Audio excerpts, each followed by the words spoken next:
ऐसे ही सीबीएसई की तरफ से आए सारे अपडेट्स के लिए चैनल को लाइक, शेयर एंड सब्सक्राइब ज़रूर करें @अवभाषिता लर्निंग। गोइंग स्टूडेंट्स के लिए है जिन्होंने मुझे कहा कि मुझे स्कूल लेवल के बच्चों के लिए भी वीडियोस बनानी चाहिए। जो भी मेजर चेंजेस आए हैं एजुकेशन में, पेपर में किस तरह के क्वेश्चंस आएंगे और उनसे रिलेटेड जो भी उनके कंसेप्चुअल क्वेश्चंस हैं। So I'm going to share a very important update and this is from CBSE Central Board of Secondary Education। इस साल से कुछ चेंजेस हुए हैं 9th, 10th, 11th and 12th classes के लिए।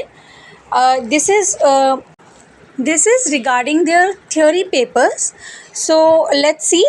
ये एक सर्कुलर आया है सीबीएसई की तरफ से कि कैसा क्वेश्चन पेपर बनाया जाएगा एंड ये फाइनल पेपर के बारे में है, यानी कि जो आपका 80 मार्क्स का जो एग्ज़ाम होता है बिल्कुल उसके लिए ये जो है फॉर्मेट बनकर आया है।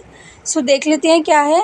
For classes 9th and 10th पहले सेशन में कॉम्पिटेंसी बेस्ड क्वेश्चंस का जो वेटेज था वो 40% था। तो अब आपको क्या ध्यान रखना है कि इस सेशन से जो आपका फाइनल एग्ज़ाम आएगा उसमें 50% क्वेश्चंस जो है वो कॉम्पिटेंसी फोकस्ड क्वेश्चंस होने वाले हैं, जिनमें से कुछ एमसीक्यूज़ होंगे, केस बेस्ड क्वेश्चंस होंगे, सोर्स बेस्ड, इंटीग्रेटेड क्वेश्चंस होंगे।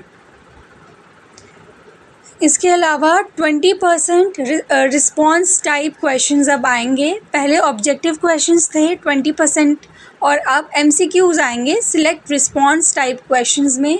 इनके लिए भी मैं एक अलग से वीडियो बनाऊंगी कि क्या डिफरेंस है ऑब्जेक्टिव क्वेश्चंस में और रिस्पॉन्स टाइप क्वेश्चंस में। तो उसके बाद बचता है जो 30% है उसके वो कंस्ट्रक्टेड रिस्पॉन्स क्वेश्चंस के लिए है, यानी कि जो आंसर्स आपको खुद से लिखने हैं सब्जेक्टिव पार्ट, चाहे वो शॉर्ट आंसर टाइप हो या लॉन्ग आंसर टाइप हो। तो उसमें आपको 30% वेटेज होगी, उस तरह के क्वेश्चंस आपको देखने को मिलेंगे। But the major takeaway from this video is that you have to focus on conceptual understanding, चाहे वो कोई भी सब्जेक्ट हो, क्योंकि कॉम्पिटेंसी बेस्ड क्वेश्चंस का वेटेज 40% से बढ़कर अब 50% कर दिया गया है 9th एंड 10th के लिए। And a similar case is with classes 11th and 12th।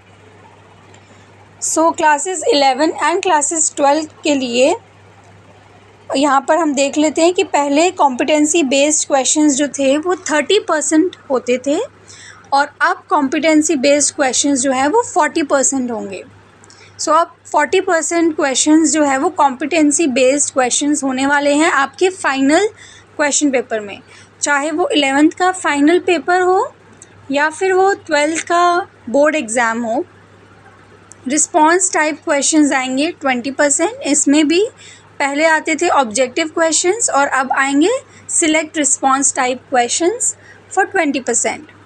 And इसके अलावा जो है बाकी का 40% जो पार्ट बचता है that is for your subjective part. Short answer type, long answer type questions के लिए जो है आपको 40% उस तरह के क्वेश्चंस देखने को मिलेंगे।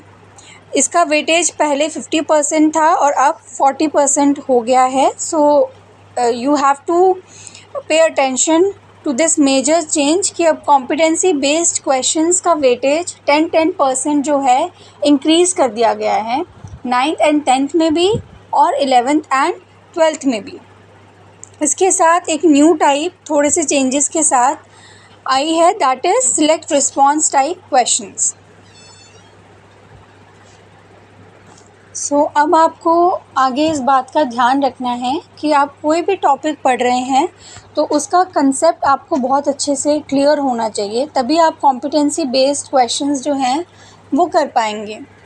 और उसी के साथ साथ जो आपका कंस्ट्रक्टिव वाला पार्ट है, जो सब्जेक्टिव पार्ट है, जितना मेमोराइज़ करने वाला पार्ट होता था, अगर हम इंग्लिश लैंग्वेज की बात करें, जो बच्चे याद करके भी आंसर्स लिखकर काफ़ी कुछ स्कोर कर लेते थे, वो स्कोरिंग अब कम हो गई है और ज़्यादा फोकस कॉम्पिटेंसी बेस्ड क्वेश्चंस पर है। तो उसी के अकॉर्डिंग अपनी टॉपिक वाइज प्रिपरेशन करें। जिस भी टॉपिक में इंग्लिश लैंग्वेज में, इंग्लिश सब्जेक्ट में आपको डिफ़िकल्टी आ रही है, आप कमेंट सेक्शन में उस टॉपिक को पोस्ट कर सकते हैं और उस पर मैं एक ट्यूटोरियल स्टार्ट करके वीडियो पोस्ट कर दूँगी, सो ज़रूर इसे कमेंट्स बॉक्स में मेंशन करिए। So this is all for today. Best of luck for your board exam.